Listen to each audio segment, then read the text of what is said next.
Kamu pernah memakannya jam 2 pagi, saat tidak ada lagi tempat lain yang buka, setelah patah hati, setelah ujian, setelah giliran kerja yang panjang, kamu memasaknya di negeri orang, dan selama 3 menit, kamu merasa pulang. Tapi, bagaimana jika semua yang kamu tahu tentang bungkus kuning itu ternyata salah? Bagaimana jika pria yang menciptakannya justru berakhir tanpa apa-apa? Ini bukan sekadar cerita tentang mie instan. Indonesia, awal tahun 1970-an. Negara ini masih muda, kelaparan, dan tumbuh lebih cepat daripada kemampuannya untuk memberi makan rakyatnya sendiri. Beras sangat mahal, kota-kota padat penduduk, keluarga-keluarga membutuhkan makanan yang murah dan mengenyangkan, dan mereka membutuhkannya dengan cepat. Di tengah situasi itu, hadir sekelompok teman SMA dari Medan, Sumatera Utara. Jajadi Jaja, lahir tahun 1941, bukanlah orang kaya. Ia tidak memiliki dukungan korporat besar, juga tidak punya nama keluarga yang berpengaruh. Hanya sebuah perusahaan distribusi kecil yang ia dirikan bersama temannya pada usia 18 tahun, serta insting kuat tentang apa yang dibutuhkan masyarakat. Pada tahun 1970, ia dan 4 rekannya mendirikan PT Sanmaru Food Manufacturing. 2 tahun kemudian, mereka memproduksi sebuah produk yang mereka sebut Indonesia Mie, Indomie. Varian rasa pertamanya adalah kaldu ayam. Sederhana, murah, sempurna.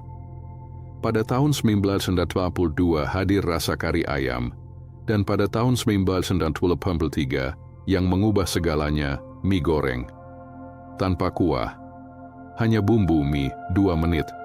Instan. Pada tahun 1983, Indomie mulai diekspor ke Singapura, Malaysia, Brunei, Eropa, dan Australia.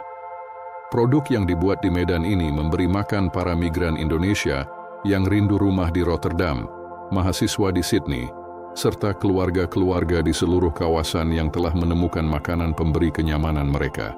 Jajadi telah membangun sesuatu yang lebih besar dari yang mungkin pernah ia bayangkan. Di saat itulah, orang-orang yang salah mulai mengincarnya. Namanya Sudono Salim, salah satu pengusaha paling berkuasa di Indonesia era Soeharto. Sangat kuat secara struktural, ketika seorang pengusaha dan presiden terhubung secara mendalam dan diam-diam. Kerajaan bisnis Salim mencakup perbankan, semen, dan properti. Namun, asetnya yang paling relevan di sini adalah tepung terigu.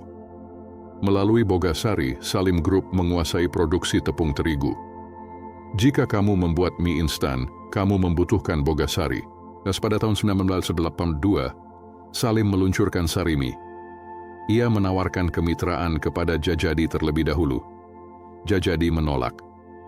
Ia telah membangun bisnis ini dari nol. Ia tidak tertarik untuk berbagi. Tanggapan Salim tidaklah ramah. Ia menginvestasikan $10 juta AED untuk mematok harga Sarimi di bawah Indomie, membanjiri setiap warung dan kios. Dalam waktu 2 tahun, Sarimi berhasil menguasai 40% pasar.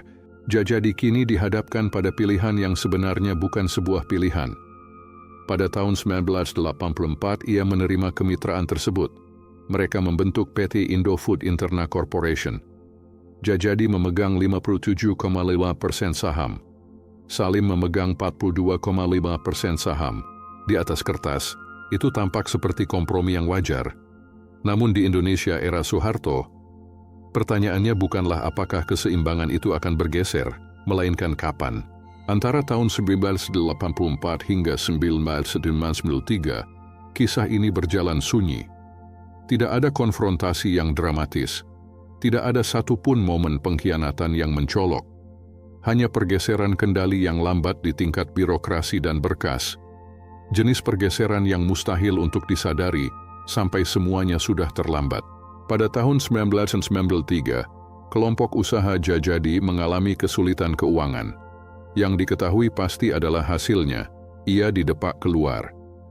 Saham mayoritas sebesar 57,5% miliknya, angka yang seharusnya melindungi dirinya, lenyap begitu saja. Kendali penuh atas Indofood pun beralih ke Salim Group. Pada tahun 1994, perusahaan asli Jajadi, PT Sanmaru, dimerger ke dalam PT Indofood Sukses Makmur Tbk yang baru dibentuk. Perusahaan yang dibangun oleh Indomie kini sepenuhnya milik orang lain. Nama Jajadi tidak muncul dalam sejarah resmi Indofood. Nama itu tidak ada di kemasannya. Nama itu tidak pernah ada di siaran pers. Selama lebih dari 2 dekade, pria yang menciptakan Indomie begitu saja dihapuskan.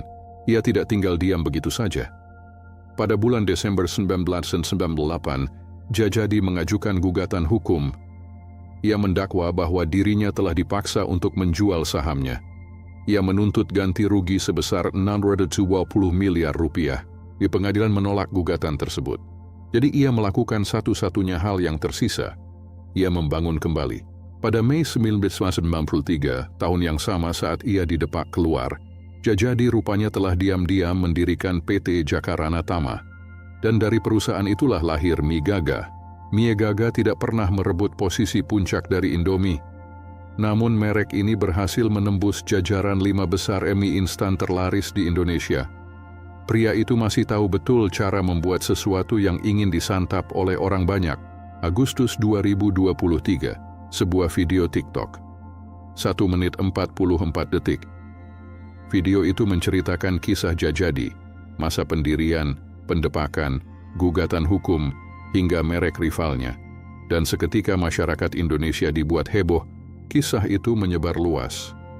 Mie Gaga mulai menjadi tren di mana-mana. Penjualannya dilaporkan melonjak drastis dalam semalam. Video-video di supermarket yang memperlihatkan orang-orang beralih merek beredar luas di media sosial. Indofood memilih untuk tetap diam. Dan kemudian muncullah plot twistnya. Jajadi sendiri akhirnya angkat bicara, bukan untuk memperkeruh suasana atau membenarkan kemarahan publik, melainkan untuk menghentikannya. Melalui sebuah siaran pers, perusahaannya menyatakan dengan jelas, ia tidak pernah membuat konten viral tersebut. Ia bukanlah sumbernya, dan ia siap menuntut para kreator konten yang telah menggunakan namanya tanpa izin. Seorang pria yang punya segala alasan untuk membiarkan kisah ini diceritakan, justru meminta agar semua itu dihentikan. Mungkin ia telah berdamai dengan masa lalunya. Mungkin ia sedang melindungi hubungan bisnisnya. Atau mungkin, di usianya yang telah menginjak 82 tahun, ia hanya tidak ingin dirinya didefinisikan oleh babak terburuk dalam hidupnya. Di balik setiap produk yang telah menjadi bagian dari hidupmu, selalu ada kisah manusia di dalamnya. Orang-orang yang membangunnya, kehilangannya, dan memperjuangkannya. Salim Group tetap berdiri kokoh dan berkuasa. Indomie kini dijual di lebih dari 100 negara. Namun, nama Jajadi Jaja tidak pernah tercantum di bagian manapun dari kesuksesan itu. Namun setiap kali kamu merobek bungkus kuning itu, dimanapun kamu berada, siapapun yang mengajarimu cara memasaknya, apapun yang kamu tambahkan untuk membuatnya sesuai seleramu, kamu adalah bagian dari sebuah kisah yang dimulai dari seorang pria asal Medan yang hanya ingin memberi makan orang banyak.